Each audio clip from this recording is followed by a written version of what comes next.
Bona tarda a tots i a totes. Estem així amb Manuel Ribas, de la primera conferència. Vaig a dirigir-vos un poc algunes coses de la seva vida i obra i us presentaré la conferència que estic contra todo esto i us donaré pas. L'escriptor, periodista i poeta i assagista Manuel Ribas és una de les figures més lúcides i compromeses del panorama literari actual. Considerada la més destacada de la literatura contemporània en gallec, la seva obra ha sigut traduïda sovint per ell mateix al castellà. Va néixer a Corunya en 1957. Son pare, obrer, volia que seguira els seus passos.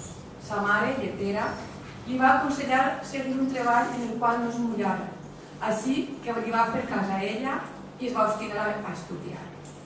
La seva carrera com a periodista es va iniciar molt prompte, als 15 anys, com a meritori a l'Ideal Gallec. Va estudiar Ciències de la Informació a la Complutense de Madrid. És i ha sigut col·laborador de diversos mitjans de comunicació gallecs i espanyols i actualment escriu la seva columna Navegar al desvío al diari El País. Com a periodista ha treballat en premsa, ràdio i televisió. Gran part dels seus millors articles i reportatges estan compilats a El periodismo es un cuento, de 1997, Mujer en el baño, de 2003, y A cuerpo abierto, de 2008. Manuel Ribas s'ha mantingut sempre compromès amb els problemes socials i ecològics. Soci fundador de Greenpeace a Espanya, va ocupar diversos càrrecs directius a l'organització i durant el desastre del Prestige va participar en la creació de la plataforma ciutadana Nunca Más. En 2009 va ser triat membre de la Reial Acadèmia Gallega i a l'octubre de 2011 distingit amb el títol de doctor honoris causa per la Universitat de Corunya. En la literatura es va iniciar com a poeta als anys 70. Una mostra de la seva poesia està replegada a l'antologia El pueblo de la noche i la desaparición de la nieve. La seva obra poètica més recent és La boca de la tierra. La seva és una poesia emigrant que es fixa en la música i en el dolor. Hi ha en ella bàscules de la infantesa, espines de la història col·lectiva, l'hivern de Galícia, les ganes de viure i també la compassió que desperta el sentiment d'injustícia. En narrativa va començar amb contes i va obtindre el seu primer triomf amb el volum Un milió de vaques, de 1989, que va guanyar el Premi de la Crítica de la Narrativa Gallega. En 1996 va rebre el Premi Nacional de Narrativa pel seu llibre de relat Que me quieres amor, que va inspirar la pel·lícula La lengua de las mariposas.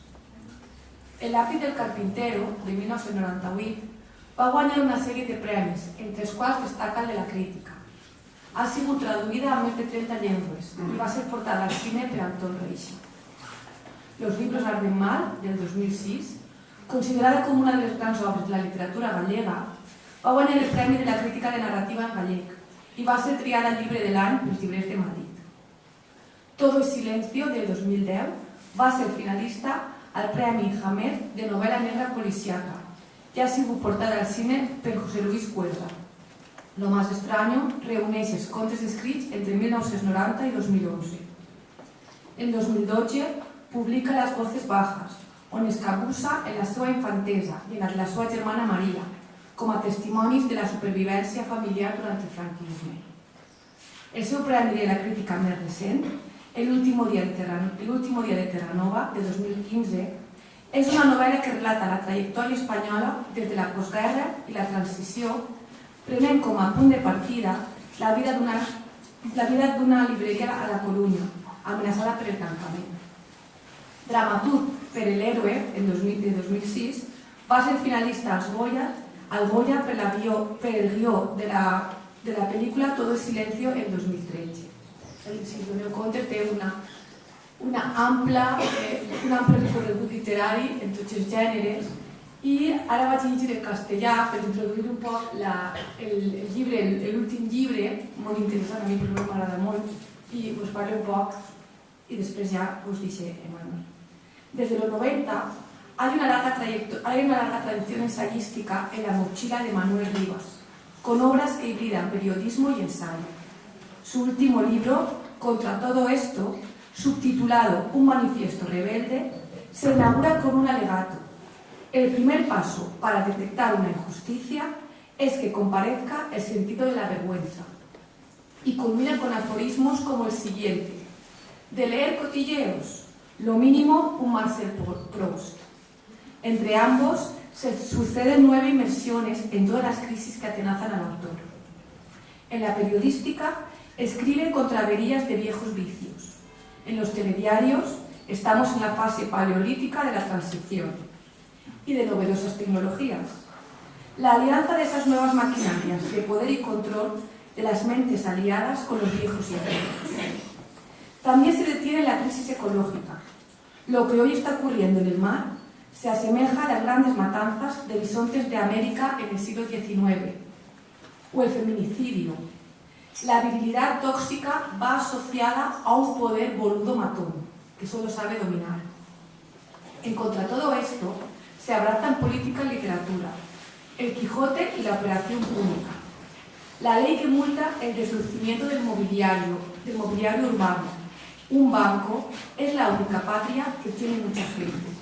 Y Flaubert: siempre he procurado vivir en mi torre de marfil, pero una marea de mierda bate sus muros hasta el punto de derrumbarlos.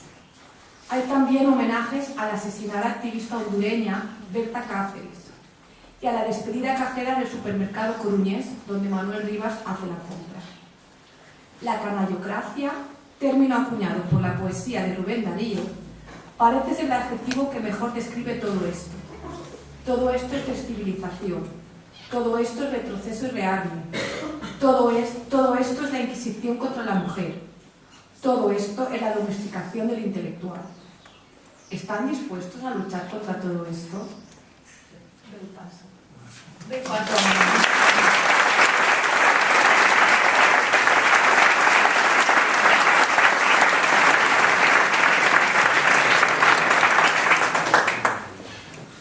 Poema titulado La enigmática organización. Vienen las palabras a reclamar lo suyo, lo sustraído. Fuera de los campos de trabajo se mueven cuidadosas como la porcelana o el primer día de abril. No percibes el aroma hidrófilo de sus hojas de mazorca, el sudor argonauta de su grano. Existe. Existe el aviador que lee braille en la noche. Existe. Existe la bizca que lleva voces bajas en su canasta de erizos. Existe. Existe la boca de la literatura, la loca que habla sola como una medusa. Existe.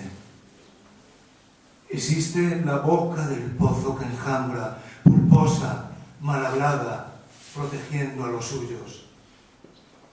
Existe otra saudade. Existe el tren donde viaja una saudade desposeída de tristeza. Existe.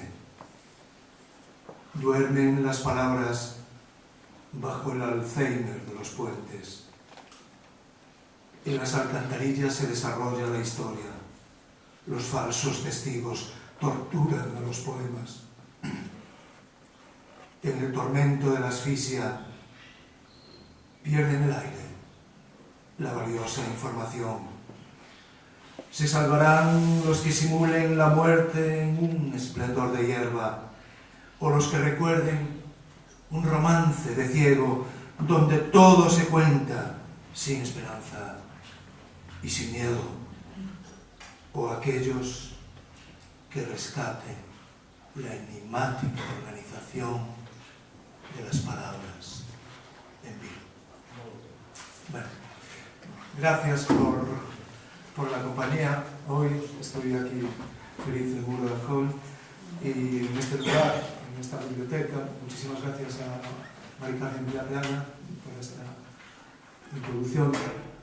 A mí cuando me dicen estas palabras así tan lindas, cuando te presentan, pues te acuerdas de algo que decía, creo que era Churchill, que decía, bueno, me molestan los elogios porque siempre se quedan cortos.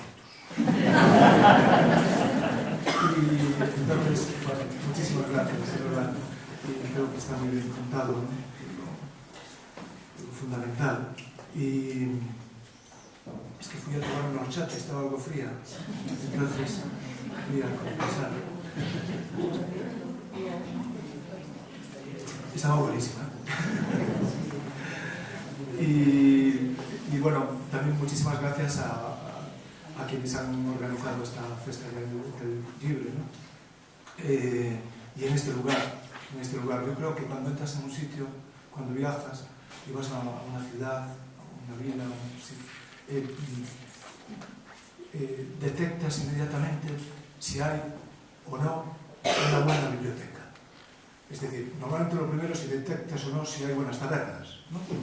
Pero yo creo que lo que detectas que le da una psicogeografía distinta al lugar, una forma de hablar, una forma de mirar, de relacionarse, a mí me parece fundamental. Desde luego lo que son los medios educativos que existen en el lugar,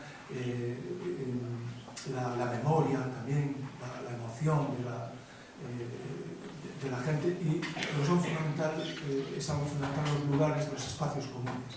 En este libro, contra todo esto, uno de los temas recurrentes, digamos, es justamente hablar de cómo parte de los problemas que vivimos se derivan de esa corrosión o de esa desaparición de espacios comunes. Cuando hablamos de espacios comunes hablamos desde los montes, el mar común, que se compartían entre la gente, hasta evidentemente el lugar donde hay plazas, donde conviven distintas generaciones. Espacios comunes son los espacios también de solidaridad, allí donde la gente más vulnerable, ¿no? Y más frágil puede encontrar refugio. Espacios comunes son desde luego los espacios creativos, ¿no? Eso, en el mundo submarino en Galicia, la gente, digamos, conocedora, porque en el mar también tiene su toponimia, ¿no? De hecho tiene su propia denominación, la taxonomía, o el nombre de los lugares subacuáticos, ¿no? Entonces la buena gente marinera conocía y conoce, todavía se guarda esa memoria en gran parte de los lugares, sabe que cada piedra, cada playa submarina, hay valles, hay montañas en el mar, en el fondo del mar, y es fundamental justamente para la gente que vive en el mar conocer esa geografía como la que, al igual que esa que vemos que es la emergente, digamos, ¿no? Pues hay como dos lugares contrapuestos fundamentales en esa psicogeografía marina subacuática, ¿no? Uno de ellos es lo que llaman a marca do medo, la marca del miedo. Y la marca del miedo son los lugares donde se sabe que no hay prácticamente vida, que no vas a encontrar peces. Es un lugar común decir que los peces tienen poca, se dice que no tienen memoria o que tienen poca memoria. Tienes la memoria de un pez, indica como que tienes poca memoria, pero algo de memoria deben tener los peces, porque desde luego no van a aquellos lugares donde se utilizó la dinamita, por ejemplo, ¿no? Que es esos sitios de esquilme, esos sitios también sobreexplotados, y allí no vuelven los peces. Entonces sí que existe no sé cómo se lo contarán, cómo se lo transmitirán por generaciones, pero desde luego allí no aparecen, ¿no? Aparecen y le llaman, esta gente conocedora del fondo del mar le llama marcas de Domedo, decía las marcas del miedo, ¿no? Y el contrapunto, el otro lugar, sería lo que llamamos los almeiros. Los almeiros, que son los lugares de cría, los lugares donde hay biodiversidad, donde, digamos, los peces y las pezas se llevan muy bien, ¿no? Y es el lugar justamente del cardumen, ¿no? El lugar de la vida. Yo creo que también en nuestra sociedad, en nuestro mundo, tenemos ese contrapunto, ¿no? Esa psicogeografía, es decir, que también notas cuando estás en marcas de miedo, y también donde hay almeiros, ¿no?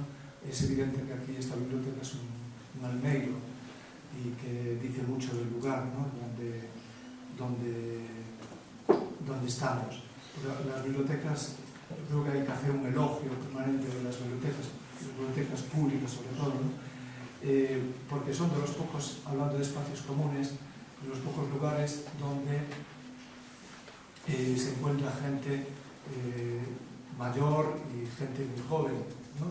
Que conviven, que se ven, son lugares presenciales. Además, vivimos en todo este mundo de redes, redes sociales que tienen mucho más de red que de social, ¿no?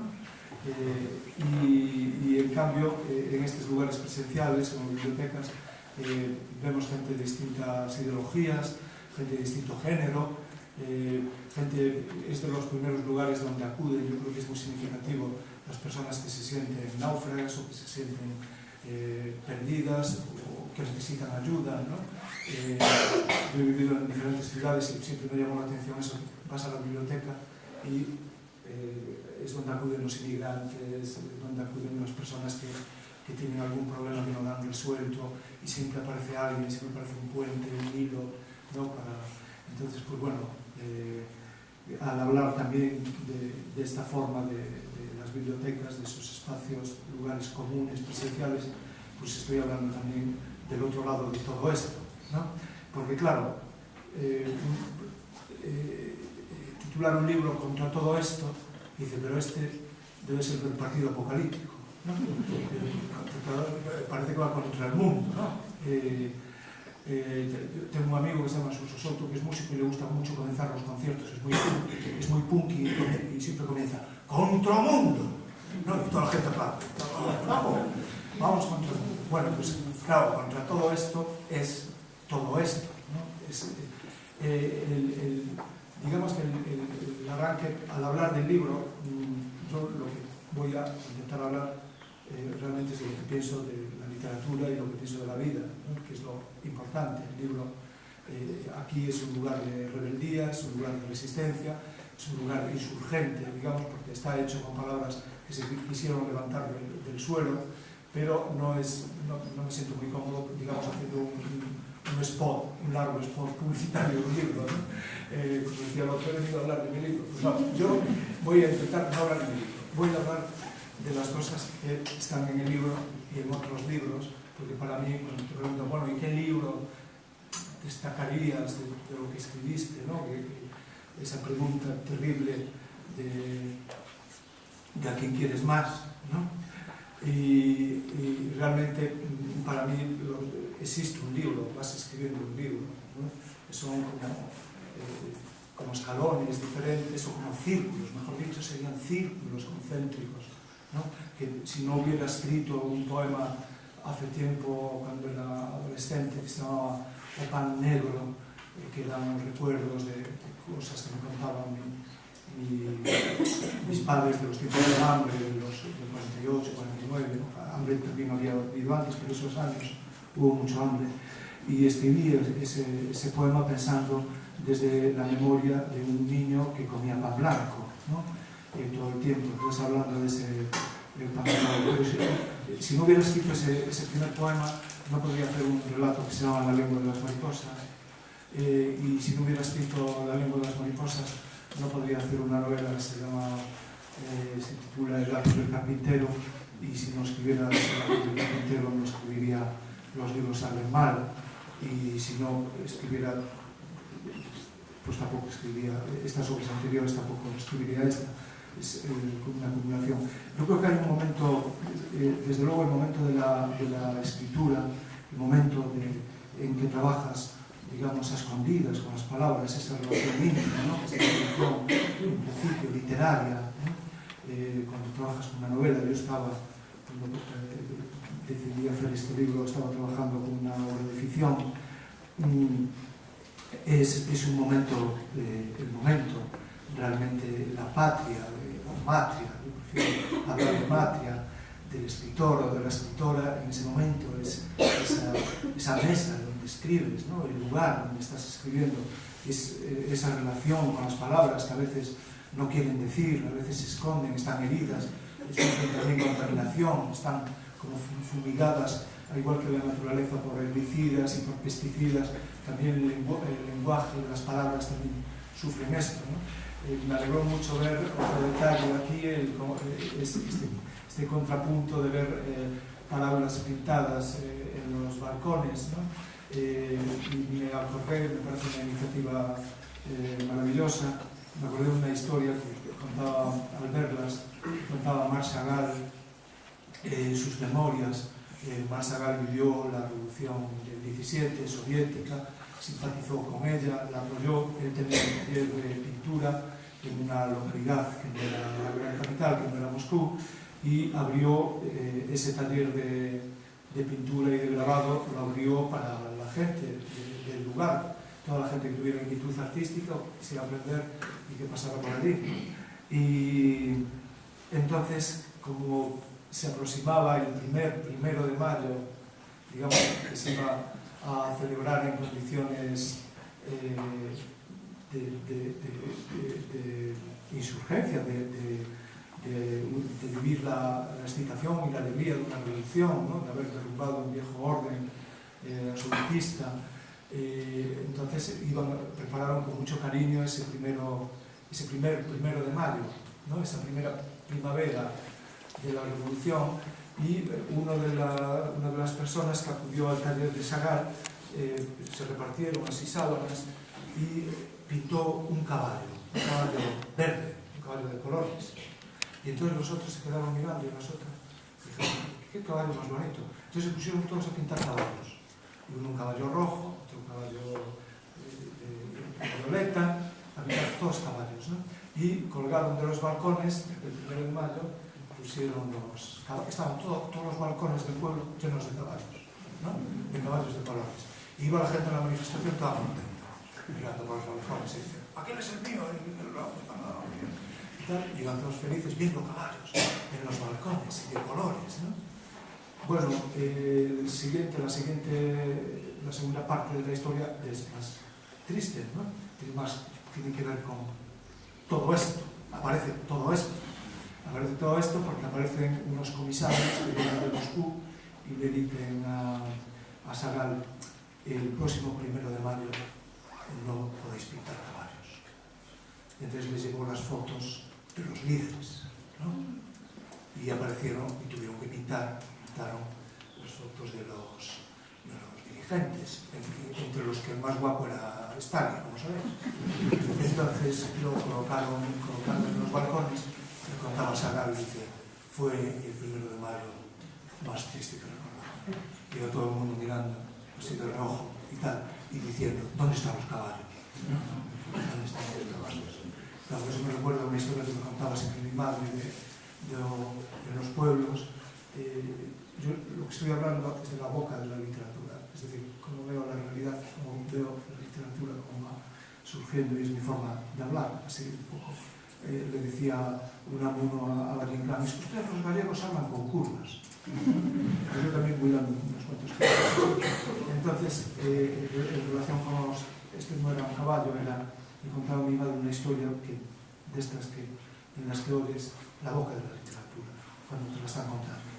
Y esa conexión con la vida y también con otra vida, ¿no? Porque la literatura lucha con la realidad, tiene que luchar contra la realidad, porque la literatura, entre otras cosas, y para mí fundamental, es que nos permite ver lo que no está bien visto. Lo que no está bien visto tiene dos acepciones, dos sentidos. No está bien visto porque está oculto, o nos lo han tapado, o nos lo han ocultado, y no está bien visto porque nos desequilibra, nos perturba, es algo incómodo, ¿no? Es que esto no está bien visto, cuidado, ¿no? Y tal. Y yo, para mí, a veces, cuando imaginar una imagen, pues en una cena de la Jet, ¿no? Que aparece cruzando de repente una camarera con una cresta, ¡pum!, ¿no? Y va pasando por el medio, es mucho más Jet que todos, ¿no? Pero eso sería, inmediatamente, la mirada sería lo que no está bien visto, ¿no? Pero esto qué es, ¿no? Y si llevo los tatuajes ya... Bueno, entonces, eso, la literatura está para luchar contra la realidad, pero también para crear otra realidad. En esa lucha va surgiendo otra realidad que tiene que ver con la relación que existe entre memoria e imaginación. La memoria es un activismo, es algo vivo, pero es más vivo cuando actúa con ella, cuando fermenta con la imaginación. Bueno, pues en estas historias de la vida que van mostrando lo que es la boca de la literatura, una de ellas es esa que la recuerdo ahora por el tema de la desaparición de los caballos. Contaba mi madre que hablaba de en Galicia, sobre todo en el mundo popular, en el mundo campesino y marinero, la gente que estaba, lo que llamamos los toliños era eso, gente, la traducción es difícil, no es exactamente loca, pero bueno, hay muchas expresiones en Galicia para hablar dice, eufemismos, para decir que una persona en vez de decir que está loca, que suena fatal, pues dices, ten vento nas porras, ten vento nas ramas. Ese ten vento nas ramas. Y ya, si eres un poco más directo, dices, tiene el casco un poco averiado. Pero bueno, entonces estaba la figura de Toliño que era, en el fondo, pues el inocente.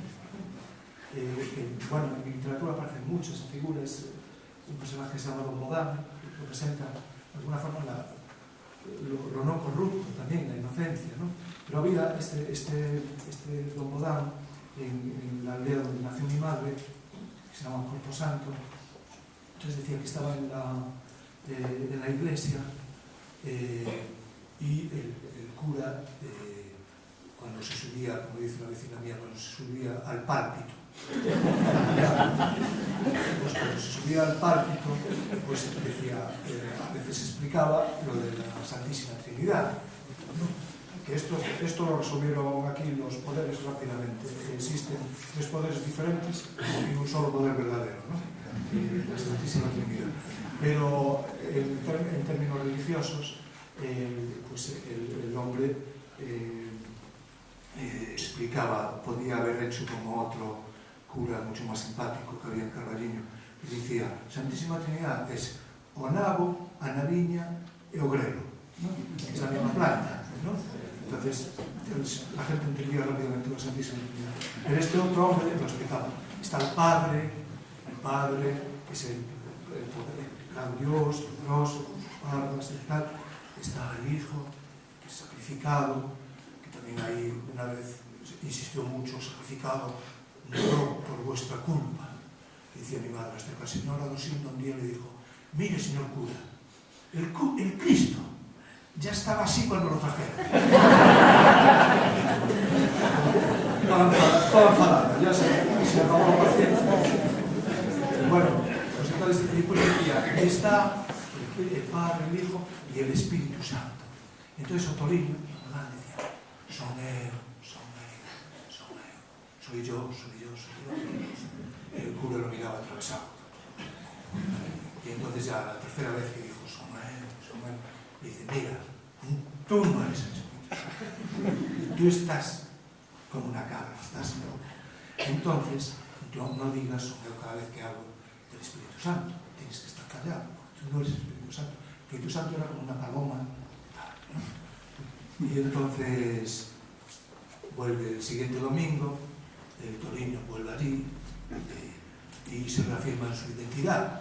Dice, porque el Espíritu Santo dice, son ellos. Entonces ya el cura, la tercera, dice, sáquenme este hombre aquí, a este tipo de aquí, ¿no? Entonces decía mi madre, bueno, y ya nunca más volvió a misa por Toliño, ¿no? Y lo que pasaba es que cada vez que el cura decía Espíritu Santo, todos mirábamos para el sitio vacío donde estaba el Toliño. Y bueno, hay otra historia que tiene que ver también mucho con la literatura y con, en este caso, cuando a mí intento explicar lo que es la diferencia entre periodismo y literatura, de una forma, digamos, lo más precisa posible, lo mejor es que me viene en este caso una experiencia dentro en la iglesia, pero vivida personalmente, ¿no? De niño. Y íbamos a una iglesia que se llama San Vicenzo del Viña, un románico precioso, todo de piedra, una nevera total, una nevera. En verano aún menos mal, ¿no? Era un invierno, te metías ahí y notabas, es todo de piedra, ¿no? Una piedra románica, maravillosa, dorada, pero también el suelo es de piedra, las losas. Entonces lo que notabas, el proceso de la misa era más bien un proceso de petrificación. Es decir, que iba subiendo, ¿no? Desde el suelo, iba subiendo y ya notabas el líquen como crecía, la piedra, y cuando el cura subía al pálpito, ya tenías piedra, digamos, por aquí, ya estaba llegando a la cabeza la piedra, ¿no? Y allí encogidos todos, y iba él y hablaba que era ese momento menos mal, porque parecía un poco Walt Disney, que hablaba del Génesis y el diluvio universal. Pero el diluvio universal, claro, el cura decía, porque llovió, además, una expresión de ciclogénesis explosiva, ¿no? Decía, porque llovió durante 40 días y 40 noches. Y la gente se miraba así, decía, llevaba lloviendo desde agosto y estábamos en mayo. Y decía, bueno, pues no era tanto. No, lo que estabas a veces puse la gente, ¿cuál es el diluvio?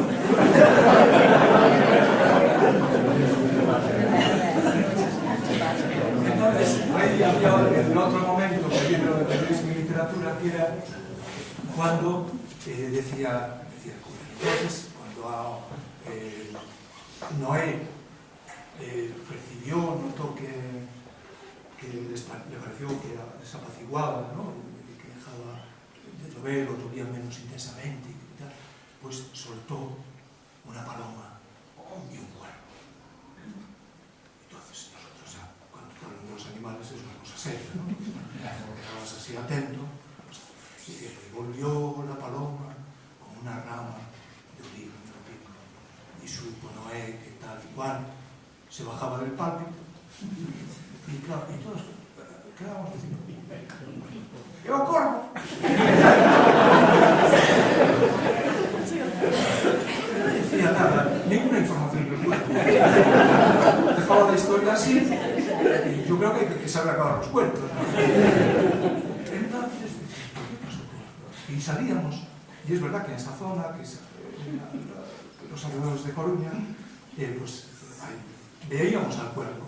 El cuervo del diluvio andaba por aquí, ¿no? Volando de esa manera tan interesante en que vuelan los cuervos, ¿no? Como el Nevermore, Allan Poe, tal, o los feros. Hay unos cuervos míticos maravillosos en Galicia, son los del río Sallas, que cantó el poeta Eduardo Mondal, romántico, compañero de generación de Rosalía, de Curros, y tiene un poema maravilloso que es feos corvos de Sallas, que vagantes andás, en salvarse compaña, sen ose nin mañán, quen puidera ser vosso compañeiro pola gandra longal. Eran los románticos que asustaban estas cosas así. A mí también. Y veías al cuervo, esa forma de volar que tiene el cuervo, que por una parte parece desarrapado, que lo arrastra el viento, pero por otra parte parece que es el que crea el viento, ¿no? Bueno, pues aquí estaba el cuervo sobre el que el cura no nos diera ninguna información. Y yo, dando vueltas, así pensando a veces cuando dices, ¿cómo explicar? ¿No? Para mí el periodismo es una rama de la literatura. Puede ser malo o bueno o buen periodismo, ¿no? Pero es realmente una rama de la literatura.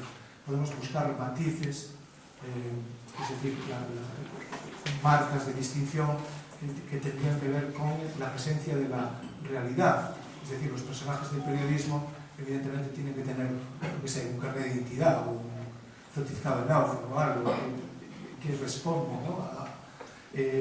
Los personajes literarios, aún a veces siendo más reales, ¿no?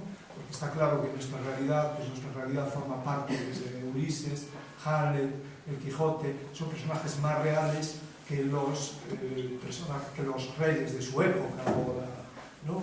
Los personajes, los poderosos de su tiempo, nadie se acuerda de ellos, ¿no? Pero ellos forman parte de nuestra vida, están aquí en la biblioteca y están conviviendo de vez en cuando, dar una vuelta y se encontrará Ulises con Madame Bovary y cosas de estas, ¿no? Pero la diferencia, sí hay alguna diferencia, digamos, en cuanto... Pero creo que lo que sería la literatura sería el cuervo. Es decir, que el cuervo lo suelta no en la barca y no vuelve. No vuelve, ¿por qué? Porque siempre le queda un límite que traspasar. Siempre le queda siempre hay un espacio de lo desconocido, ¿no? La literatura sería ese viaje hacia lo desconocido, un viaje que es también hacia adentro y hacia afuera, y es un viaje también, eso es lo que también tiene en común con el periodismo, es que es un viaje contra las propias convicciones a veces, contra las propias estupideces, ¿no? Que tiene que desequilibrar, tiene que poner en cuestión, poner en crisis, meter en crisis, ¿no? Decían los maestros así franceses, poner en crisis y buscar el matiz, es decir, que entre la dialéctica de amigo-enemigo, bien y mal, la literatura tiene que buscar el matiz, ¿no? Saber que todos tenemos dentro esa alquimia de bien y de mal, pero que lo importante en las circunstancias, en la vida, es cómo se manifiesta el matiz, ¿no? Bueno, entonces yo veo para mí la paloma sería el periodismo, porque retorna con una información, trae un dato preciso, pero el cuervo seguiría su viaje, ¿no? Y de vez en cuando pues, nos mandaría su cántico, su relato, pero es un viaje interminable y que en arqueología hay lo que llaman la línea de lo inaccesible. La línea de lo inaccesible es cuando tú vas escarbando, vas buscando pistas, vas buscando huellas, y en arqueología consideran que cuando se llega a un final, es decir, que sabemos que la historia siguió, hubo más historia, ¿no? Había un maestro que siempre nos decía: ¿qué sería de ustedes sin los romanos? Y un amigo mío, Lolo, siempre decía: pues algo falarían, algo hablarían los romanos, ¿no? Pero, bueno, este era el mismo, algo un pequeño paréntesis, porque este maestro era el mismo que nos decía que hablar, la cuestión del gallego no era ni que fuera lengua, ni que fuera dialecto, ni que fuera idioma, ni que fuera nada, simplemente lo reducía a una cuestión que era hablar mal. No hay que hablar mal, a veces se escapaba una palabra, ¿no? Y entonces nos hacía una especie de ejercicios, eso fue lo que mi primera escuela, nos hacía una especie de ejercicios logopédicos. Lo que pasa es que no sabía que era logopedia, ¿no? Eso, pero que consistentes, por ejemplo, en decir determinadas frases al principio, era como después de los cánticos de rigor, ¿no? Que se hacían, pues el hombre pasaba a hacernos cada día un ejercicio para quitar ese lastre que llevábamos con nosotros, ¿no? Una especie de rémora genética, milenaria y de tal, que se nos pegaba, que llevábamos pegado, como decía César Vallejo, el acento se me pega a los zapatos, ¿no? Los llevábamos pegado. Entonces una de las frases para mí inolvidables era: los pájaros de Guadalajara tienen la garganta llena de trigo. Y eso es como una sentencia de Lao Tse, ¿no? Decía aquello y nos quedamos todos impresionados con Guadalajara, con los pájaros, con todo el... Pero claro, había que repetirlo, y aquello era una tortura tremenda. Entonces yo se lo voy a contar en un poema que escribí que se llamaba Fonema, ¿no? Que decía, recordando aquel episodio, aquella historia, decía: domais a loba gorsa, nun profundo e misterioso fol, saíanos sons que debíamos matar. A ver, repitan, decía o mestre. Los pájaros de Guadalajara tienen la garganta llena de trigo. Pero Lolo do Rico, meu amigo, dicía que los pájaros de Guadalajara tienen la garganta llena de trigo. O mestre daban un pavo. A min costoume moito traballo dicir, sen respirar, que había plantas monocotiledóneas.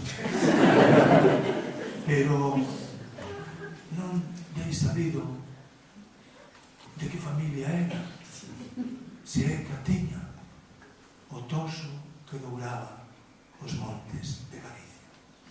Bueno, ese el poema fonema, ¿no? El toso es una planta muy presente en los montes, que tiene una flor maravillosa que se llama cholima, amarilla, tiene espinas, es como la liaga, ¿no? La liaga. Y bueno, se cuenta, hay una leyenda bretona que dice que Dios, queriendo pintar, crear la flor más hermosa, pintó, porque son muchas las cholimas, muchas las flores que tiene la planta, ¿no? Cada vaga. Entonces que fue pintando la vaga, fue pintando con amarillo Van Gogh aquellas cholimas que además florecen en invierno, con lo cual nos alegran ese tiempo gris y triste, ¿no? Y bueno, y la leyenda decía que una vez que acabó Dios, el demonio que estaba por ahí detrás de la piedra, bueno, marchó Dios, fue y le puso entre cada flor una espina. Y entonces tenemos, es significativo que, por ejemplo, en la poesía romántica galega, todo el mundo escribió poemas a esa planta tan humilde y tan pobre, ¿no? Tan humilde, no es pobre, tan humilde, que es o toso, ¿no? Porque tenía esa fascinación de la flor y la espina, que es una metáfora magnífica de la vida, ¿no? Bueno, entonces estábamos con el maestro logopeda, nos estábamos de Guadalajara, y lo que me quedó, claro, lo que tiene la memoria también es que la memoria va reinventándose y va, no sé si curando, pero por lo menos dándote otra visión. Y yo siempre tuve una curiosidad tremenda por ir a Guadalajara. Cuando me preguntaban de pequeño, ¿a dónde quieres ir? A Guadalajara. Y después cuando me preguntaban, ahora cuando me preguntan, ¿y si no fueras escritor, qué te gustaría ser? Ornitólogo. Evidentemente, ¿no? Lo de los pájaros me quedó ahí totalmente. Es eso que tiene la memoria, ¿no? Este hombre, hablando de eso, dónde está la boca de la literatura y cómo, digamos, actúa como herramienta extraordinaria de rebeldía, la rebeldía más acabada sería lo que llamamos retranca o ironía, ¿no? Que es la rebeldía para mí más acabada porque consigue poner de revés todo esto, ¿no? Todo esto que nos avergüenza, todo esto que causa la desgracia y el malestar de la gente, que es lo que más molesta. Yo creo que si los gobiernos no hicieran nada, pero cuando realmente te inculcan, te rebelas, es cuando se convierte en una maquinaria de hacer daño. Bueno, está también en el origen del libro, ¿no? Y no estoy hablando solo de lo local, ibérico, hispano, sino de lo universal, local universal. Entonces este maestro, que pertenecía de alguna forma a todo esto sin saberlo, muy bien nos hablaba en aquella época de que estábamos otra vez en un imperio, ¿no? Estoy hablando del año 65, 66, y tal, y vivíamos en un imperio. España volvía a ser un imperio donde no se pone nunca el sol. Aquello sí que nos desconcertábamos. Y volvemos a lo del diluvio, ¿no? Porque decían, donde nunca se pone el sol, y entonces mirabas para las vidrieras, ¿no? Para la ventana, y decían, ¿dónde está el imperio? nos gustaría formar parte de ese imperio, realmente no tendríamos inconveniente, pero había una cierta contradicción entre lo que veías y aquel hombre que de una forma tan entusiasta te hablaba de ese nuevo imperio donde no se ponía el sol. Entonces un día nos preguntó, él solo cuando preguntaba era de una forma intimidatoria, ¿no? Es decir, la capital, fulano, la capital de Rusia, o, bueno, entonces era la URSS. No, yo creo que no preguntaba la capital de la URSS.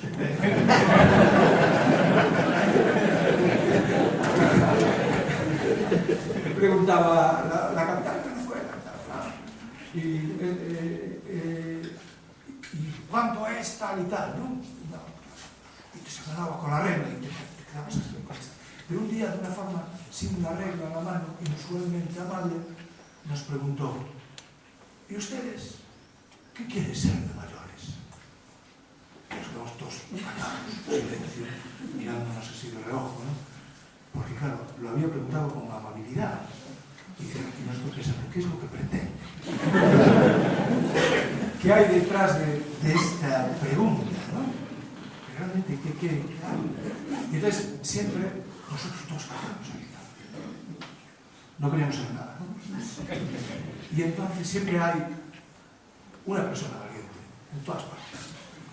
Es verdad, en todas partes siempre aparece una persona valiente, con valor.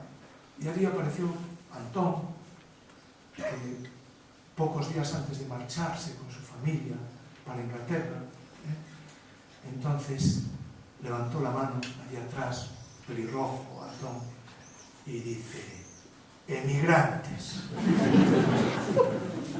Y la cara, fue la primera vez que vi a aquel hombre perturbado, realmente desequilibrado. No reaccionó con violencia ni nada, se quedó realmente, había sido, digamos, sacudido por la historia, completamente.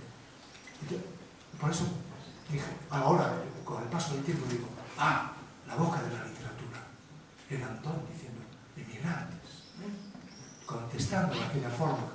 Y era verdad, todos queríamos ser emigrantes, ¿no? En todas las casas había una maleta, estabas deseando agarrar esa maleta, era tu patria de alguna forma, ¿no? Portátil, ¿no? Y venían en Navidad las maletas de la migración de Europa, de América tardaban más, pero venían en Navidad, y era extraordinario. Había, por ejemplo, Rigal traía una muñeca que hablaba alemán, pero bueno, hablaba. Y era guapa la muñeca, hablaba alemán, bueno, pues, ya nos entenderíamos, ¿no? Y aparecía, bueno, y a veces en el fondo de la maleta venía un Playboy, eso ya... Bueno, entonces veías a esta persona realmente como, ¿no? El discurso, la retórica oficial fue sacudida, ¿no? por la verdad literaria, ¿no? de Antón diciendo inmigrante. Y hay otra historia de la escuela que conecta, todo esto es una forma de hablar del libro, ¿no? De todo esto. Hay otra historia que para mí fue fundamental, ¿no? Y creo alguna vez lo comenté con otra gente, con otros compañeros. Este maestro un día, bueno, ahí yo cuento una historia que pasa en Navidad, nos daban, bueno, hubo un año que nos anunciaron que nos iban a dar el aguinaldo, un aguinaldo. Y entonces teníamos que ir a Coruña, a la ciudad, al centro, y bajamos todos contentos andando, y ir a un sitio que se llamaba el Lins, así, seguridad social, y que alguien allí había un departamento de ayuda social, no sé qué, que nos iban a dar el aguinaldo. Y nos dieron unas bolsas con almendras rellenas, uvas pasas, unos turrones y tal. Bueno, ahí sí que vimos que había un nuevo imperio, ¿no? Donde no se ponía el sol, íbamos felices para casa de vuelta, pero el maestro dijo, bueno, hay que pasar por la escuela. Y pasamos por la escuela y aquello fue terrible, fue una catástrofe, porque va él y dice, bueno, he tenido una idea y me parece mucho mejor que en vez de que vayan ustedes con esto a casa, seguramente algo habrá en casa y todo eso, vamos a hacer un fondo común. Nunca habíamos oído eso del fondo común. Oíamos hablar mal del comunismo, todo eso. Y ahí sí que entendimos lo malo que era el comunismo. ¿Cómo que fondo común?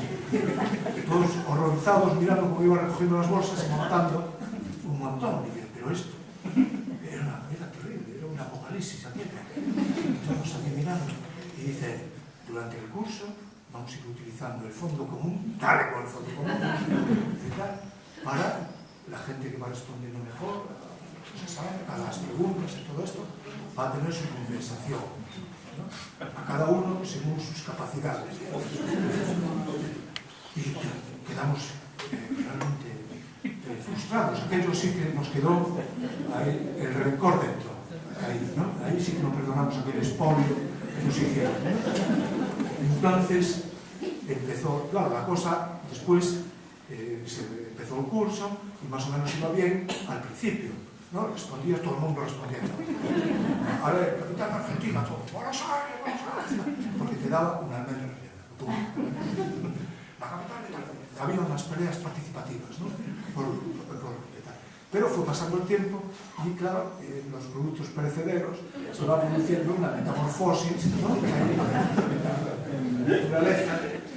Y lo que fueron quedando de últimos eran lo que llamamos os figos, os sigos, que desarrollaban un moho así, y esa metamorfosis parecía seres realmente extraterrestres. En aquel tiempo se hablaba mucho de los ovnis. Por nosotros nos parecía que eran restos de ovnis que habían quedado allí en el armario de la escuela, ¿no? Entonces dejó de haber, digamos, ese fervor competitivo. Nadie podía contestar. Para que no te pasara el dichoso filo. O sea, la capital de España. ¿Qué pasa? Nosotros la capital de España. Y entonces se enojó muchísimo, Díaz, muchísimo, y sacó a uno de nuestros compañeros, Rafael, lo sacó allí a la tarima y empezó a hacerle preguntas, digamos, fáciles. Yo qué sé, pues, ¿cuántos son 3×3? Y Rafael, entre los higos, y lo nervioso que se puso, que se ponía con la bala, porque el hombre estaba todo enojado y tal, se trabó completamente, era incapaz de decir nada y lo miraba horrorizado, ¿no? Entonces va y se ensañó con él de una forma que no habíamos visto nunca, ¿no? Que salió una violencia, esa violencia, digamos, del poder boludo, no el poder absoluto, de eso, que es de dominar al otro, ¿no? Y de convertirlo en un ser inferior. Pero la reacción de Rafael, sorprendentemente, al tercer palo que dio fuertísimo, él echó un grito, ¿no? Y escapó por el medio de los pupitres y se marchó por la puerta. Entonces la reacción de este maestro fue, lo apartó, fue a por él. No sé si me suena históricamente. Bueno, a por él, era uno. A por él. Y entonces todos salimos a por él, pero como una jauría auténtica. Íbamos, pero a toda velocidad para agarrar a Rafael, apresarlo y llevarse y tal. ¿Pero qué pasó? Pasó que uno de los que corría al principio, cuando llegamos a una curva allí después de la escuela, se llama Juan. Juan había tenido la suerte, entre comillas, de que se había roto una pierna, ¿no? Entonces cayó de un balado de piedra, le cayeron unas piedras encima y le destrozó la pierna. Entonces lo llevaron al hospital. Y en el hospital fue la primera persona en Galicia con la que experimentaron un complejo vitamínico, ¿no? Es verdad. Entonces Juan, cuando volvió, era 3 veces Juan. Era increíble. Era, yo qué sé, lo miraron todos. Queríamos ser amigos de Juan. ¡Juan! Y jugábamos al fútbol y todos se pasaban el balón. ¡Ah, mira, va! No, le echábamos el balón. ¡Ah, muy bien, muy bien! Y era así un poco inocente también, ¿no? Pero era Juan. Tan inocente no era porque paró en la curva, extendió los brazos y nos miró y dijo: al que le toque a Rafael, le pego una hostia, que lo espeto en el aire. Espetar en el aire es que te clavan en el aire. Entendimos el mensaje a la primera. Pero yo también, haciendo memoria, digo, ahí estaba la hoja de la literatura. Porque para mí es la primera memoria que tengo de una lección ética, ¿no? Alguien que se revela contra la injusticia. Él se había revelado contra la injusticia. Y nos había hecho conscientes, a su manera, de esa injusticia. Y de que no podíamos, digamos, ser simplemente marionetas de un poder, ¿no?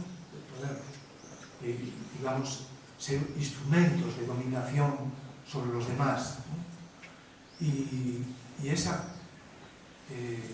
fue para mí un embrión de conciencia. Creo, a veces cuando discutimos qué es, o comentamos o hablamos cuál es el misterio del ser humano, de la condición humana, qué es el ser humano, ¿no? Donde radicaría, ¿no? Ese elemento que llamamos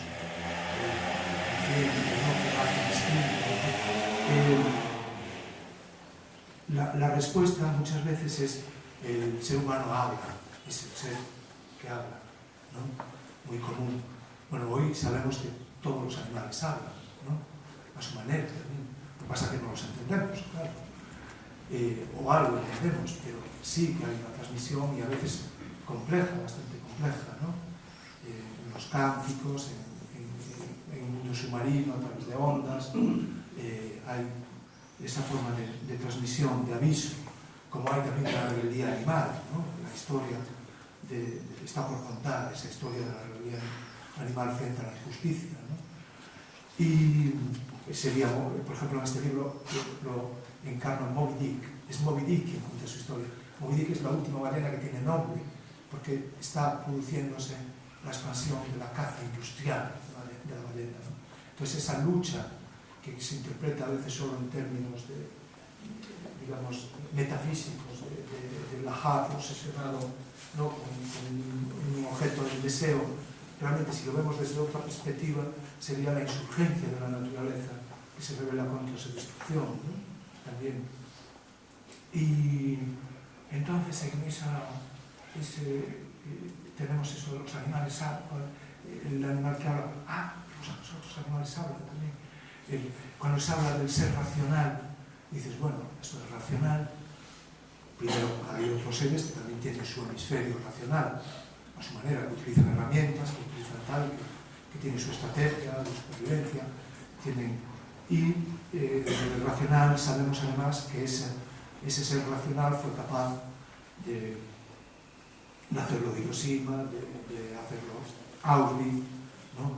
Pavimentado a veces de una forma muy racional, entre comillas, ¿no? Toda la fabricación y la utilización del ciclón B, de la invención del gas mortal, letal, todo es un proceso también que no deja de ser racional, ¿no? Entonces decimos, bueno, lo racional, pues tampoco.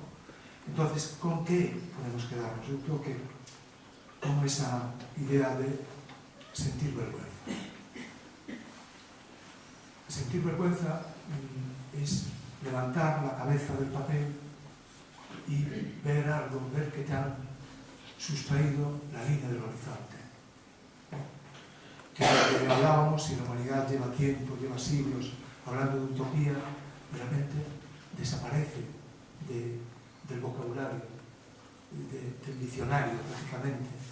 Es probable, sabemos que en la utopía puede haber utopías más o menos razonables, más o menos alcanzables, pero era la propiedad que teníamos. Éramos pobres, pero teníamos esa palabra, teníamos utopía, teníamos esa posesión, la teníamos en el bolsillo, vamos en el bolsillo, utopía. Es sustituido por una especie de régimen totalitario de distopía, de antiutopía, un vendaval reaccionario, de retroceso, que a veces se disfraza. En Entreguerras se utilizó mucho el término, bueno, bastante, por filósofos críticos como Benjamin, de una forma a mí me parece muy precisa y acertadísima. Hablaban, cuidado, con el modernismo reaccionario, ¿no? Por ejemplo, había vanguardias efectivamente revolucionarias, como la surrealista, como la constructivista, pero había el futurismo, que era justamente era el modernismo reaccionario. Era una vanguardia que cantaba la guerra, el rearme, que hablaba directamente, la guerra era también guerra contra la mujer, contra el feminismo, hacía un cántico al sport, ¿no? Al deporte, pero como competitividad, no como algo para compartir, sino era la lucha por el triunfo, ¿no? Aquel que no triunfa no merece la pena que viva. Eso está escrito, es ideas de Marinetti y toda esta gente, que se convirtieron, no eran minorías minoritarias, se hicieron realmente ideología de la atmósfera, ocuparon la atmósfera con esas ideas, contaminaron el lenguaje, robaron la memoria. Esos procesos que vemos, ¿no? Cuando se está produciendo, ¿no? La distopía, y creo que hay ciertos paralelismos. Hay también gente que se presenta aquí muy bien vestida, bueno, lo de bien vestida depende de cada uno, vamos a meternos ahora en un sector textil, ¿no? Quiero decir que se presentan eso, con una cara moderna, ¿no? Con un agitprop moderno, que enarbolan, parece que son los propietarios de la palabra libertad. Decía Orwell, cuidado, que a veces el próximo fascismo puede venir enseñando como un anzuelo la palabra libertad, ¿no? Y en el fondo lo que tiene detrás a la hora real de proponer a la gente un modo de vida es volver atrás, es el retroceso, es la reacción, es un mundo reaccionario de desigualdad, ¿no? Y que se quedan con la línea del horizonte. Entonces, eso, sientes vergüenza. Cuando algo te causa vergüenza, cuando sientes vergüenza, como la sentimos ese día que Juan nos paró, ¿no? Nos dijo dejar en paz a Rafael, después el sentimiento a continuación fue de vergüenza. ¿Qué hacíamos nosotros intentando atrapar a aquel ser débil, ¿no? Para entregárselo como un trofeo de caza, de poder? Y creo que ese sentir vergüenza es lo que alumbra, lo que activa como una dinamo la conciencia. Y la conciencia es lo que nos permite rebelarnos contra la injusticia. Gracias.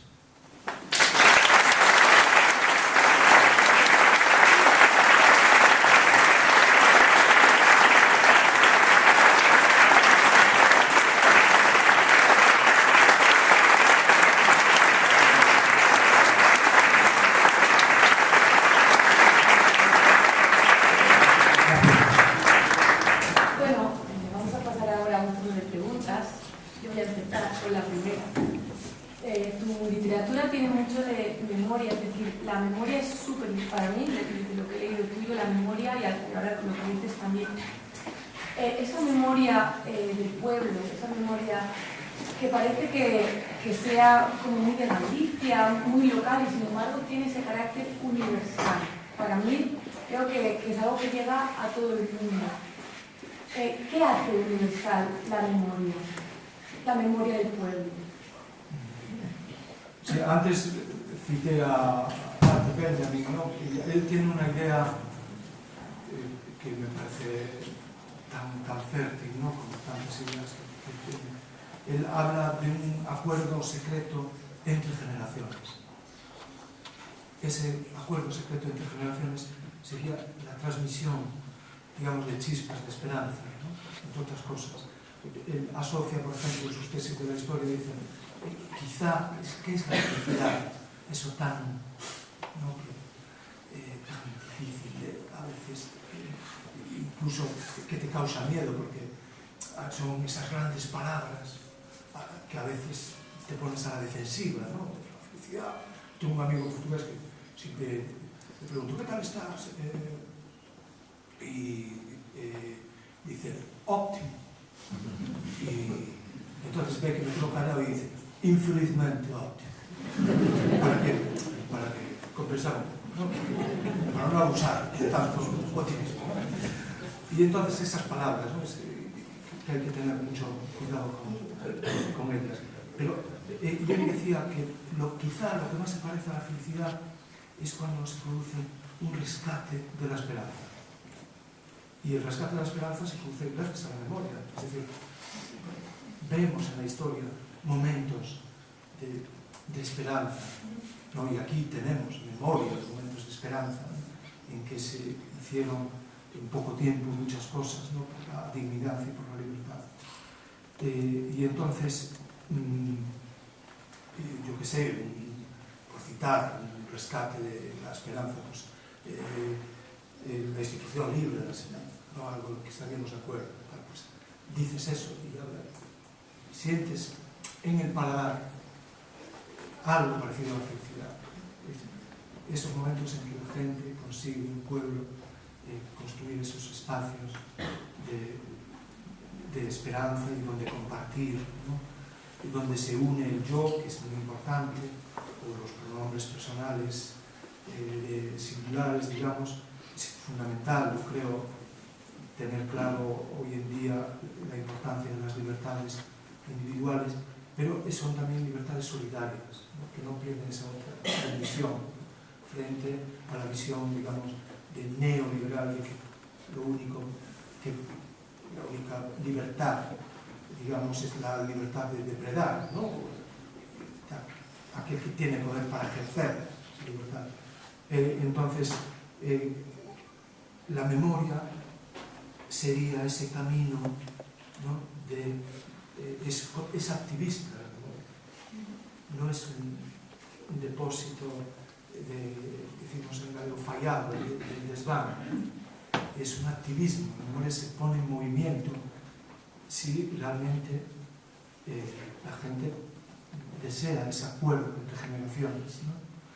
Y bueno, yo quizá eso, yo cuando hablo de memoria, bueno, se me vienen a la cabeza muchas cosas, pero una reciente, tengo uno de mis tíos, se llama Francisco, que fue barbero, tiene 95 años ahora. Y él, como barbero, yo creo que no pasaría la historia, ¿no? De la estilística, pero era y es una persona encantadora y que cuenta unas historias maravillosas. Entonces todavía los llaman los supervivientes, digamos, de clientes supervivientes, que la mayoría están en residencias o en un hospital o algo así. Llaman por Francisco y o tío Francisco dice, pero para qué quiere que vaya a cortarle el pelo si es calvo. Pero quieren que vaya, ¿no? Quieren que vaya, va por su neceser y lo que quieren es una charla, ¿no? Una hora de charla y va y bueno, pues es un andarín totalmente. Está todo el tiempo andando, sigue plantando castaños y tal, bueno. Y ahí atrás, cuando tenía 92, tuvo un dolor empezó a dolerle la cadera, ¿no? Entonces acaba de no se la va a Francisco, y al final fue el médico, no quería ir al médico, al final fue el médico. Entonces va al médico y le dice al médico, después de explicarle, se me duele la cadera aquí, todo aquí, por esta parte y tal, va al médico y le dice, pero es que usted tiene 92 años, como la OSE también, usted tiene 92 años. Y dice mi tío Francisco, pero es que yo no vine aquí porque tenga 92 años, yo vine porque me duele la cadera. Entonces el médico dice, uy, un filósofo. Cuidado. Entonces ya cambió completamente el tono y dijo, siéntese.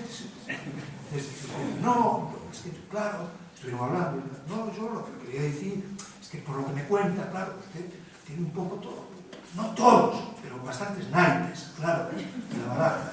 ¿Naipes de qué? Bien. No, pues, claro, es que, hombre, por ejemplo, por lo que me cuenta, puede tener principios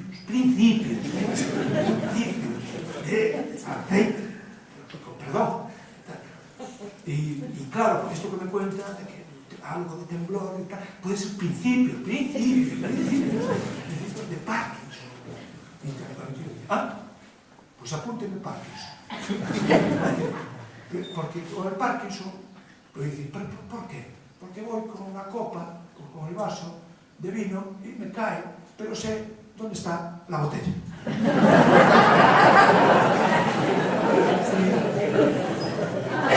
Y eso es la memoria, quiero decir, la memoria popular también. Tenemos que saber dónde está la fuente, la botella, la garrafa, lo que sea.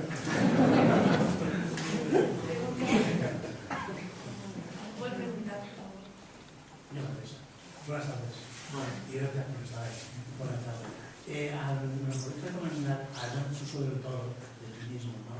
Y de ya? Yo no conozco prácticamente nada de la información gallega, porque si no da el paso y da el salto al Estado, pues no es complicado, ¿no? Sí. ¿Puedes recomendar algún otro autor o autora? Sí, estamos hablando contemporáneo. Sí. Contemporáneo. Bueno, contemporáneo, Valle Inclán, ¿no? Cuando dice en la Corte de los Milagros, Ruedo Ibérico, y se va a pescar tratando este tiempo total, ¿no? Bueno, pero otro día me gustaría venir a hablar de Valle Inclán.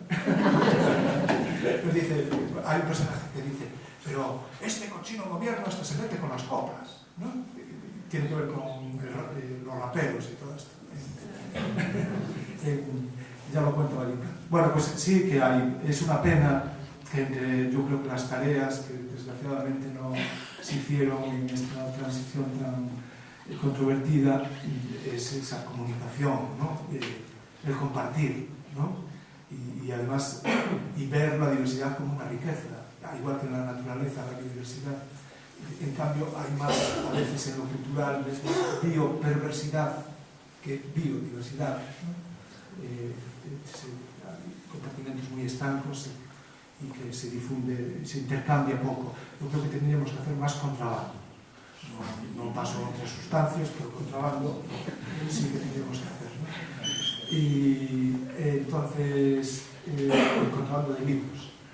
Y entonces, claro que hay me da rabia citar solo algunos nombres, pero hay un autor joven de novela, además principalmente novela negra, que a mí me parece extraordinario, que se llama Amiseias, Diego Amiseias.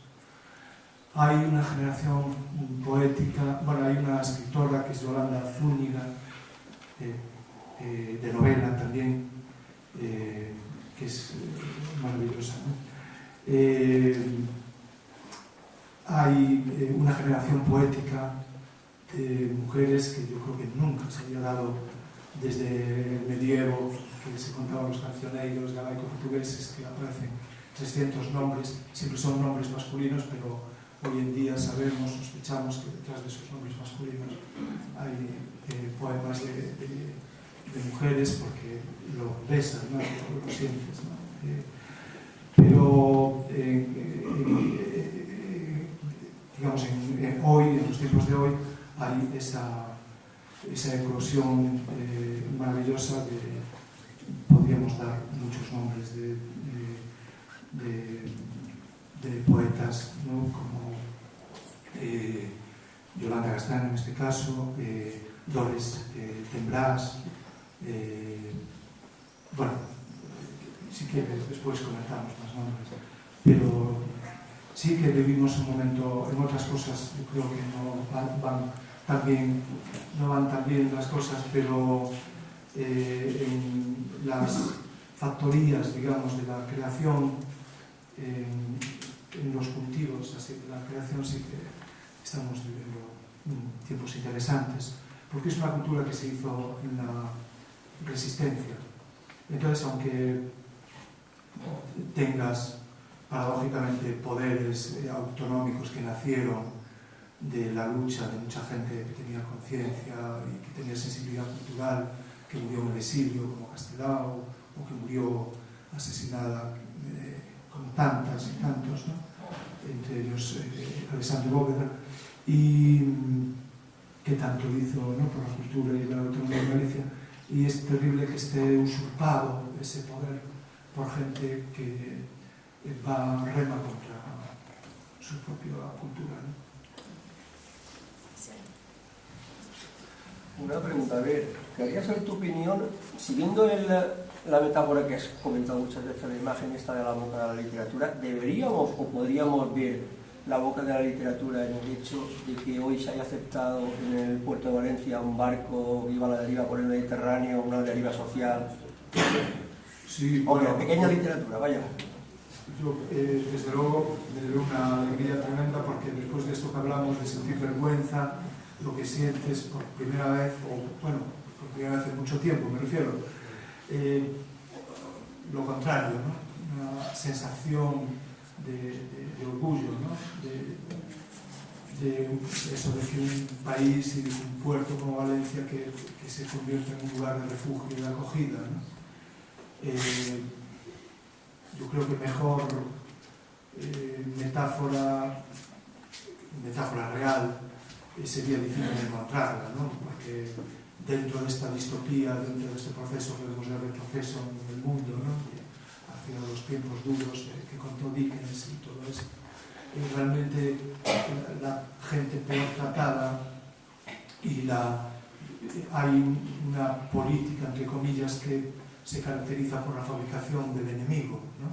Tiene que fabricar un enemigo, y esa fabricación de enemigo, esa chimenea que fabrica el enemigo, el humo de esa chimenea se mezcla con la producción de odio, y es significativo que el odio y el enemigo donde se busca siempre es lo más vulnerable, ¿no? Y tenemos una Europa, yo estuve hace poco en Italia, hace poco me refiero hace un mes, en un encuentro en Perugia, compartí con amigos italianos, amigas, una sensación que estaba en la atmósfera muy realmente desagradable y terrible, ¿no?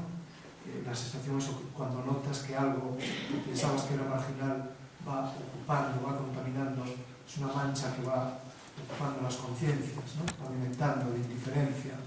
Entonces yo hacía tiempo que no iba por la calle, digamos, hace mucho tiempo, tendría que remontarme a la adolescencia, que no se me ocurría arrancar un cartel.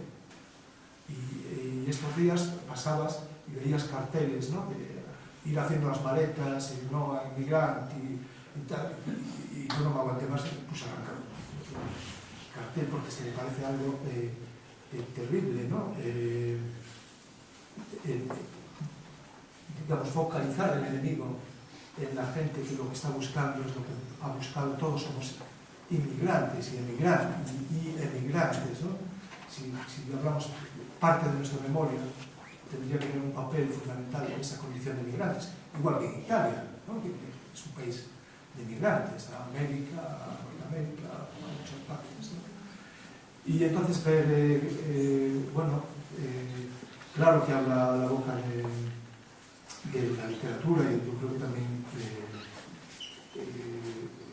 ese nombre por sí mismo, el nombre del barco de Aquarius, pues ya tiene un valor, tiene sentido, porque lo que pasa cuando hay mucha literatura transgénica y mucha literatura de karaoke, ¿no?, que roba el sentido de las palabras, y entonces una tarea de la literatura sería custodiar el sentido de las palabras, que no nos roben el sentido de las palabras, ¿no?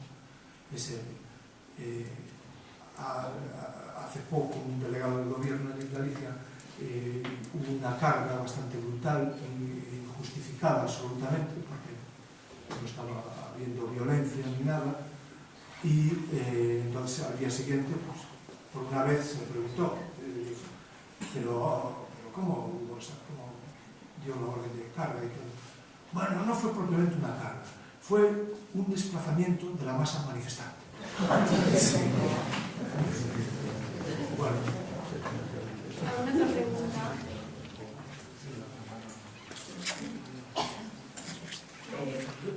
te has movido en todos los géneros literarios. Bueno, cuando tenías contra todo esto, incluso ahí está la poesía, o sea, no puedes obviar la poesía, ¿no? Muchas veces en esta sala hemos oído que, bueno, un poco la esencia de la literatura está en la poesía, ¿no? Y sin embargo, no es reconocida, no se le da el valor que podría tener. ¿Tú en qué género te encuentras mejor escribiendo? Bueno, para mí toda la literatura tiene que ser poética, ¿no? Es verdad que cuando se analiza la literatura de una forma forense, ¿no? Como si vas a hacer una autopsia, que es a veces la forma en que se mira, se analiza la literatura, que la pones como en una morgue y empiezas a analizar. No, la literatura los libros tienen que ser seres vivos y las creaciones, ¿no? Entonces, es absurdo establecer, vamos a ver, un libro como Pedro Páramo de Rulfo, ¿es un libro poético o no es un libro poético? Porque, ¿de qué hablamos cuando hablamos de poesía, ¿no? Entonces, para mí la poesía es el embrión, es la célula madre de la literatura. Lo que pasa, el problema es cuando se asocia la poesía con determinados formatos históricos, ¿no? Determinadas rimas o determinadas formas, ¿no? Y a veces hay esa concepción, yo creo que anacrónica de lo que es la poesía, ¿no? Y a veces incluso te toma un poco el pelo, ¿no? Y tal, no te me pongas lírico, ¿no? Y tal, lírico parece que tal. No, se confunde poesía con retórica, cuando la poesía justamente sí, más allá de... Todos podemos ver el fondo, pero podemos intentar ir más allá del fondo. Entonces sería la mirada que va más allá del fondo, o la que está detrás del espejo también, ¿no? La poesía es lo que desvela, ilumina, como decía Rulfo, decía, invocando a los aztecas, ¿no? Decía, a los zapotecas, perdón, decía que tenían un dicho, dice, con una luciérnaga ya puedes atravesar la noche, ¿no? Entonces, la poesía es conseguir que las palabras tengan esa iluminación de la luciérnaga, ese destello, ¿no? Sean seres vivos realmente, ¿no? Sensoriales,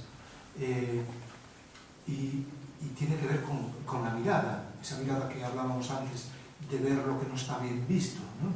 Entonces, por una parte ilumina, pero esa luz también enigmatiza, que es creo que el misterio y por lo que necesitamos la literatura a lo largo de generaciones, y la vamos a necesitar cada vez más, yo creo, es por esa cuestión de que nos permite acercarnos a la zona secreta del ser humano, ¿no? Merodearla, hay que tratar de no pisarla. Si la pisas ya no es literatura, ya no es poesía, ya es otra cosa, ¿no? Y entonces, a la vez que iluminas, enigmatizas, creas, de eso tienes que seguir adelante porque hay otro nuevo misterio, ¿no? Otra nueva incógnita. Y entonces, para mí, yo no tengo un PowerPoint aquí, pero siempre llevo uno de los dibujos que llevo es este. Es un grupo de círculos concéntricos, ¿no? Hay más tipo de ideas que puede explicar la poesía, pero esto era podríamos decir que es la primera escritura que se da en el Neolítico en Galicia, ¿no? Y en muchas más culturas, la figura de los círculos concéntricos, junto con el laberinto y junto con las espirales. Y claro, trabajaban con sílex, era como hacer una pintada, un graffiti. Pero claro, el graffiti, para hacerlo, había que estar allí, dedicarle un poco, no ibas con un spray, había que dedicarle tiempo. Entonces yo creo que lo que querían decir, seguramente tenía profundidad, esto que querían decir, ¿no? Con esos círculos concéntricos. ¿Por qué? ¿Qué querían? están más a campo lameiro a la entrada de los castros. Entonces, y hay en las piedras, en el granito, están los círculos concéntricos. ¿Qué hay detrás de eso, ¿no? Entonces, a mí, como no sé ese enigma y no, hay varias interpretaciones, hay gente que te dice, bueno, tiene un sentido astrológico, es como traer el cielo a la tierra, ¿no? Una representación astral, con un sentido religioso. Hay quien dice, pues es lo contrario, es como una topología, digamos, de su tiempo, donde dicen qué casas hay, qué clanes, que cada círculo contaría personas, animales, ¿no? Y tendría un sentido muy realista. Quizá puede ser las dos cosas, ¿no? Que hay, pero a mí me sirve para interpretar dos cuestiones que me parecen esenciales en la literatura. Uno, ¿qué es la realidad? Entonces, la realidad no se puede interpretar solo en un sentido reduccionista de lo que sería la realidad física, los agujeros negros y todo esto, sino que la realidad, pues hay un primer círculo, aquí es un círculo de realidad, podemos vernos, podemos tocarnos, podemos oírnos, podemos ir ampliando, ¿no? Pues, el valle donde está el muro y tal, pues sería otro círculo total, vamos, pero también parte de esa realidad pues son lo que llamamos literatura, son los cuentos, a lo largo de la historia, forman parte de la realidad, los sueños, la imaginación. De hecho, hay cosas que no existían antes, que estaban en potencia en la naturaleza, ¿no? Como la luz eléctrica. A mí me gustaba mucho de niño la película cuando Edison encendió la primera bombilla.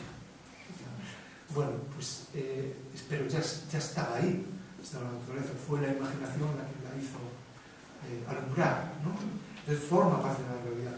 Y en cuanto a los géneros, pues, el primer género es la poesía, porque la poesía es lo que da lugar en círculos concéntricos, y históricamente es así, además va desarrollando lo que llamamos otros géneros, pero no son, si no tienen dentro esa célula madre de la poesía, no, yo creo que no está a la boca de la literatura, está producto transgénico, otra cosa, ¿no? No transgenérico, transgénico, de Bayer y de Monsanto, ¿no? Y entonces eso es el idioma. La primera literatura que se hace pues sería un grito de dolor, un grito de amor, ¿no? Un grito de pena ante una pérdida, un grito de honor de reconocimiento, de amor, ¿no? Están ahí en esos cánticos, está el origen del lenguaje y el origen de la literatura. Yo una de las cosas que más admiro, tanto relato como relato periodístico, es la capacidad, y aquí lo has demostrado hoy, para, partiendo de situaciones reales, siempre tiene referencias, citas, y digo, debe tener una base de datos porque escribir, pero con la facilidad que has ido contando. Y también la referencia que tienes siempre de Galicia, partes de Galicia, y Galicia la extiendes. Todos somos de una zona, pero compartimos la humanidad. Has contado anécdotas de tu infancia, te voy a contar una de la nuestra. Por el año 63-64, la primera televisión, aparecía un hombre, Mariano Medina. No aparecía el hombre, aparecía primero el puntero. Y se contaba un chiste que yo no entendía, que decía que lo habían encerrado porque decía que en España reina un fresco general procedente de Galicia. Lo digo por la capacidad del lenguaje. Yo no entendía el por qué se hacía ese chiste, no tenía... es decir, y de Galicia, en aquel tiempo sabemos quién era, pero nos ha venido también un ser genial, el Pío Cabanillas, que creo que es todo un personaje que hemos tenido. ¿Qué es lo que pasa? Bueno, incluso el posible sucesor de Rajoy. ¿Qué pasa en Galicia que tenéis esa cantera? ese género, ¿no? Hablando de géneros. Bueno, yo a esa cuestión, claro, te digo, primero, me río, evidentemente, creo que creo no, estoy convencido, estoy seguro de ese dato, de que lo del fresco, reina un fresco general venido del noroeste, y lo utilizó la Codorniz en una portada, y secuestraron y multaron la Codorniz. Pues eso es verdad.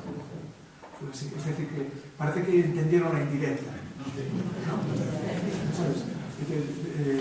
Yo había un concejal de cultura en el final del franquismo en Coruña, y yo empecé a trabajar en un periódico muy joven y me mandaba así alguna cosa, pero por ahí fundamentalmente hacía el trabajo de mensajero, de recadero, iba a buscar artículos, crónicas que venían en los autobuses, en los coches de línea y todo eso, porque normalmente no se utilizaba el teléfono solo lo utilizaban cuando había algún muerto, estaba justificado, ¿no?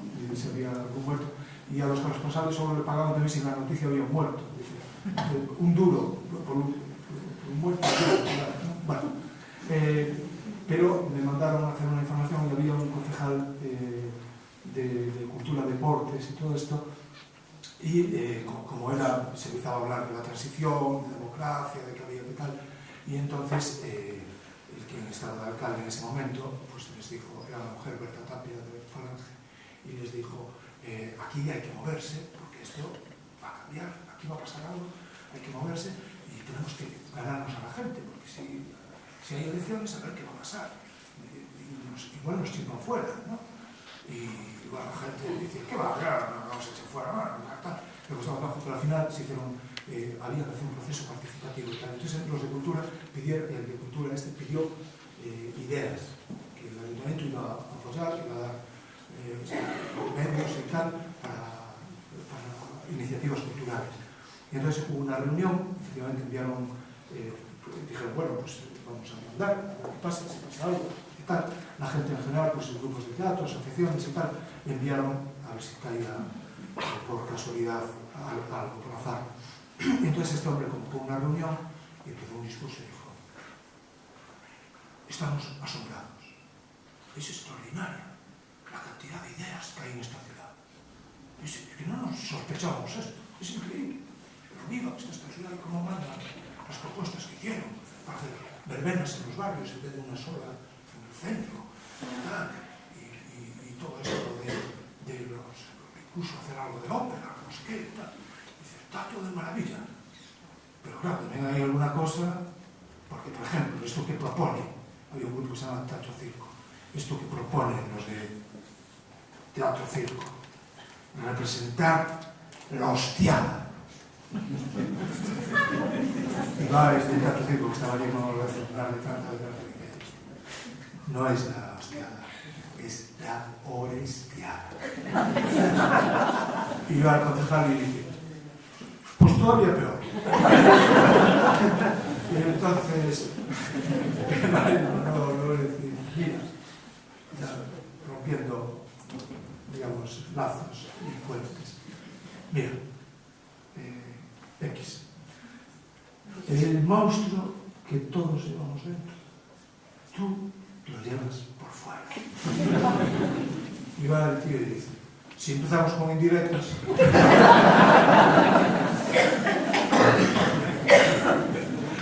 bueno, entonces claro, la indirecta, yo digo, mira, el fundador del surrealismo español, hispánico, se llama Pablo Iglesias.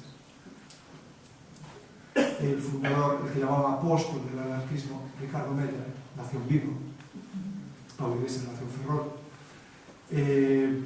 La persona, digamos, que desarrolló durante la Segunda República más el tema del federalismo fue Castelao, ¿no? Con otros, pero bueno, no vamos a hacer ahora la competencia, porque yo creo que la producción de boludos, como dicen los argentinos, está bastante repartida, ¿no? Lo que pasa es que mucha gente en Galicia, y no justifico nada con eso, es un país de migración. pero un país de migración. Un país de migración significa que hay más gente fuera de Galicia que hay dentro. Eso significa que cada generación, la gente joven con iniciativa, o no joven, la gente rebelde, la gente disconforme, la gente que no soporta el caciquismo, la gente que se acaba marchando. Y Galicia está en un nivel ahora mismo de derrumbe demográfico, yo le llamo de demografía miedografía, ¿no? Porque mete miedo. Es decir, estamos en una situación que yo creo que con no sé ahora exactamente qué otra parte de Europa, si es en Rumanía, que es donde hay más pérdida, más alegría demográfica. Y el cementerio más grande de Galicia es el Cristóbal Colón de La Habana, es donde más galegos enterrados hay. Y la ciudad más grande de Galicia es Buenos Aires. Y los que hicieron la revolución en la Patagonia eran anarquistas galegos, empezando con Antonio Soto, que escapó a los 18 años de Ferrol, porque estaba condenado a muerte. Bueno, podemos contar otra historia.